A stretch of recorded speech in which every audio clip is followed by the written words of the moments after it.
Pengibar bendera pusaka 17 Agustus 45. Saya mengundang 3 narasumber untuk membicarakan hal tersebut bersama dengan Pak Nijo, Pak Irawan, dan Pak Citro. Dan perbincangan ini akan kami hadirkan saat lagi setelah pariwara berikut. Juga mengklaim. Selamat malam, kembali dengan Apa Kabar Indonesia. Kami terlibat dalam perbincangan seru di sini berkaitan dengan buku yang saya pegang. Karena baru seminggu yang lalu kita memperingati 66 tahun kemerdekaan Republik Indonesia. Pengarangnya adalah Pak Nijo Sanjoyo, ada di sana. Beliau ini adalah menantu dari Abdul Latif Hendraningrat.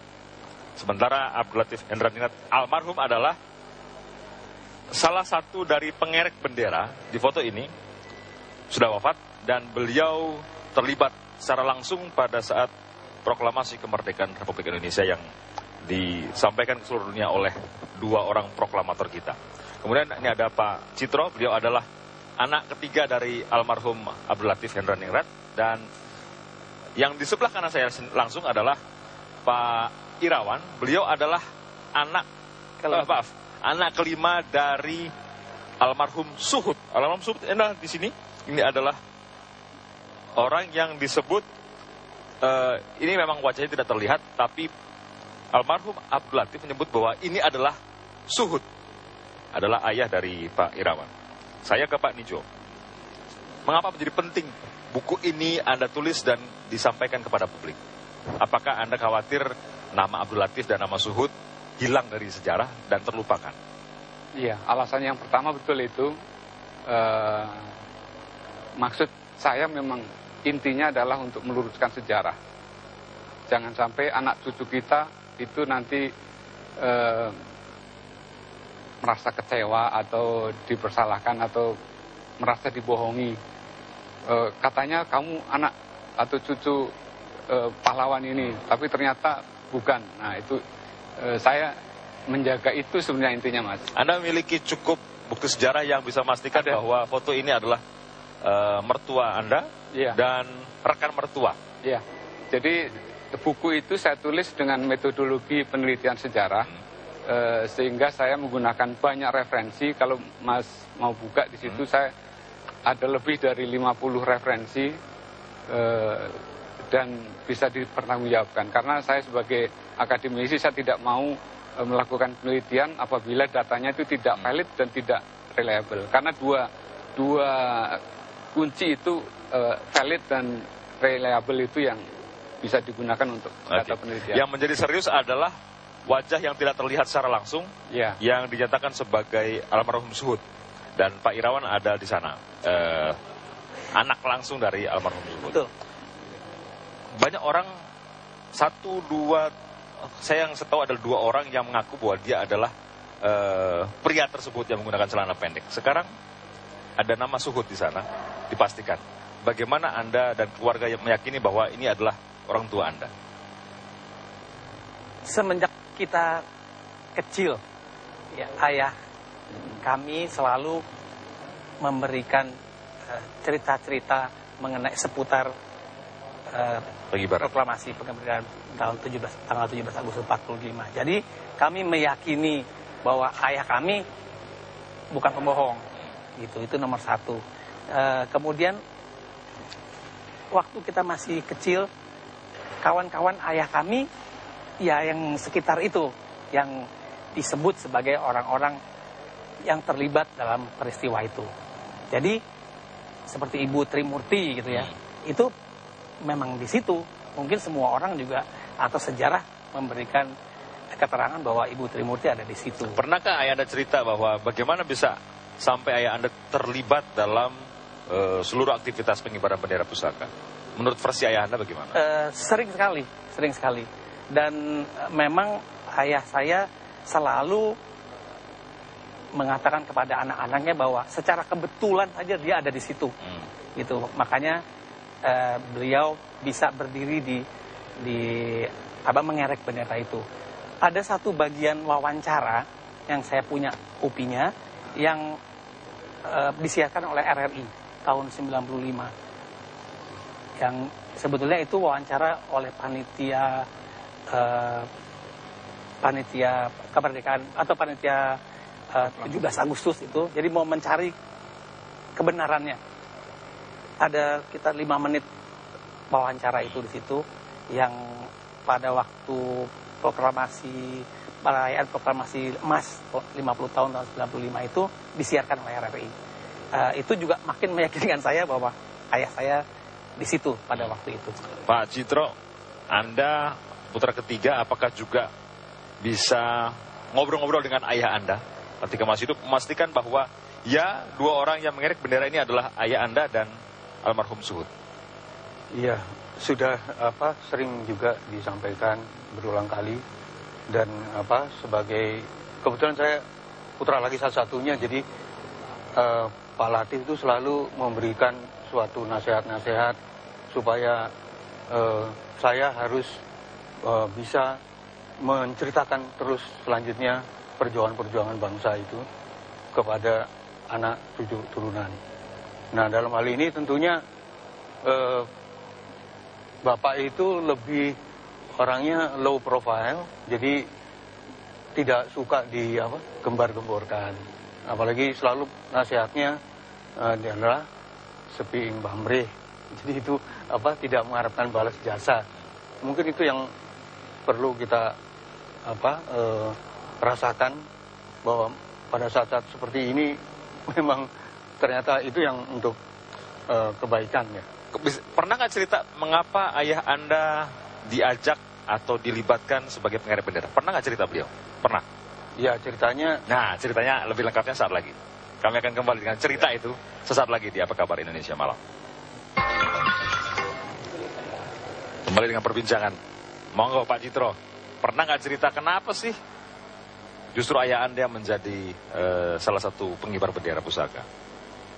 Jadi ceritanya begini.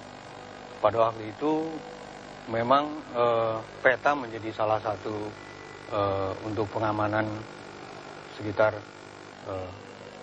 wilayah yang untuk digunakan untuk proklamasi upacara. Nah, kemudian tentunya pada waktu itu Pak Latif atau ayah saya itu sebagai perwira yang paling senior gitu. Pangkatnya apa?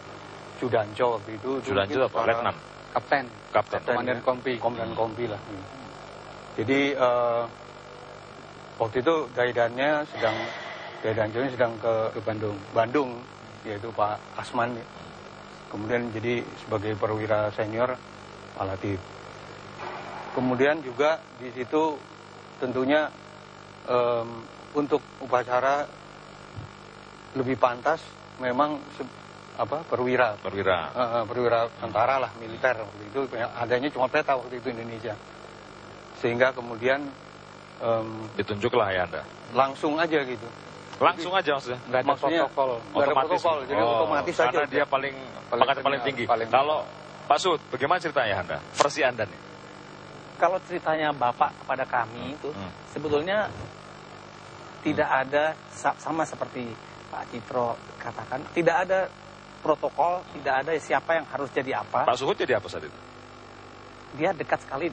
Kalau di dalam buku Detik-detik Proklamasi itu dia sebagai barisan pelopor istimewa namanya. Dia itu ring satunya, menurut ceritanya ya, ring satunya di sekitarnya. Tapi tidak berpangkat? Dia pemuda saja. Dia pemuda saja. Dia bukan barisan pelopor itu rakyat. Barisan pelopor itu rakyat, sukarelawan begitu ya. Sukarelawan, itulah. Jadi penjaganya. Mana mungkin paling ganteng di situ ya sudah diangkat gitu ya.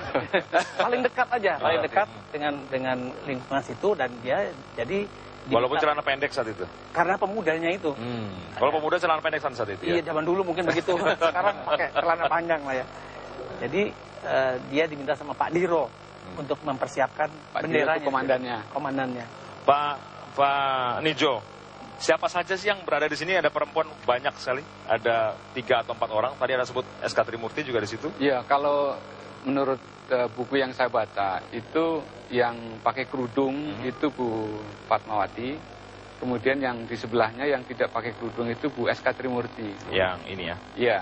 Ya. Kemudian ada sini lagi paling kanan. Itu di dalam buku-buku kita tidak tahu, tidak disebut. Wajah juga tidak terlihat. Tidak ada Ibu Rahmi Hatta di sana. Enggak ada. Bu Rahmi Hatta itu menikah dengan Bung Hatta. itu tanggal 18 Desember tahun 45. 45. Jadi 4 bulan setelah 4 bulan setelah itu. Yang menjodohkan itu juga Bung Karno. Saat ini belum menikah ya Pak Hatta? Saat itu belum menikah. Jadi kalau ada orang yang mengaku bahwa dia adalah yang di sini yang terlihat celana pendekan dan mengatakan bahwa Rahmi Hatta ada di situ, pasti bukan. Pasti bukan. Makanya, karena ya itu Anda memiliki sumber yang resmi dan sahih untuk itu. Nah, sahih. Ini berhubungan dengan pelurusan sejarah. Iya. Terutama yang paling gak enak ini adalah keturunan Pak Suhud almarhum. Iya. Ketika ada orang yang mengaku bahwa dia adalah pria yang menggunakan celana pendek, yang punggungnya terlihat sebagai pengerek bendera, sementara Anda mengatakan bahwa itu bukan yang sebenarnya, karena mengatakan bahwa itu adalah ayah Anda, apakah yang akan Anda lakukan selanjutnya? Sebetulnya kami dari keluarga Suhud setuju untuk membela haknya almarhum Bapak. Karena kalau dia apapun namanya sebagai pengerek bendera, ya Bapak itu. Kami sih putra-putrinya tidak ada apa namanya, tidak punya hak apa-apa gitu. Sebetulnya dia. Jadi yang kita bela adalah haknya. Jadi yang kita lakukan adalah mencoba untuk meluruskan. Hanya untuk meluruskan. Hanya untuk meluruskan. Tidak lebih dari itu. Tidak lebih dari Secara itu. hukum mungkin? Kita nggak akan pergi ke ranah sana. Ini hal ini diamini oleh keluarga Latif juga. Ya, Kenapa kok sepakat untuk itu, Pak Citro? ya seperti sudah pernah disampaikan bahwa sebagai pejuang sejati nih ya, pejuang sejati itu Sempi Ing Pamrih.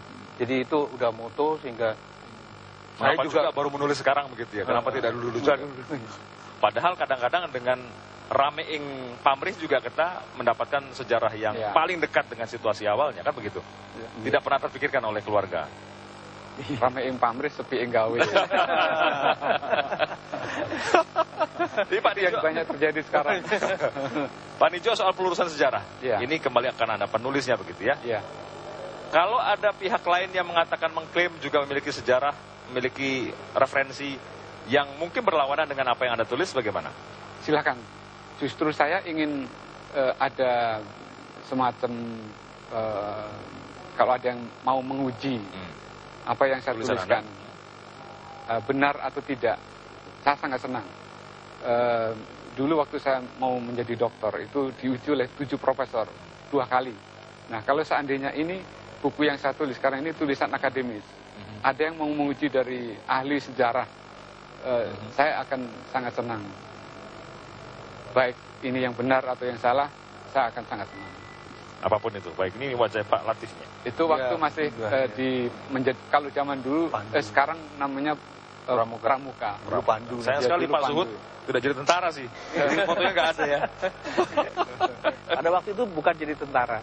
Ada nggak semacam acknowledge dari pemerintah bahwa Pak Suhud almarhum, Pak Latif almarhum adalah 2 orang yang terlibat dalam 17-an? Mungkin dalam bentuk kalau kita lihat di Gedung Juang di Jalan Marmatan 31 itu, Menteng Raya 31 itu ada satu ruangan yang memperlihatkan foto itu dan siapa saja yang ada di situ. Nama ada di situ. Nama ada di situ. Itu saya kira Sudah cukup. Cukup udah. Tidak perlu lebih dari itu. Anda materi silakan lihat aja.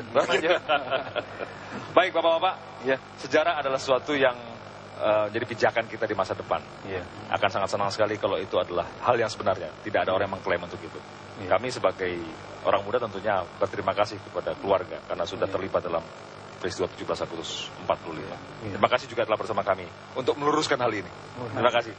Pemirsa, inilah akhir perjumpaan kita di Apa Kabar Indonesia Malam. Semoga perbincangan ini akan membuat wawasan kita jauh lebih tepat, lebih benar tentang peristiwa 66 tahun yang lalu ketika Indonesia diproklamasikan. Terima kasih atas perhatiannya. Sampai jumpa dan selamat malam.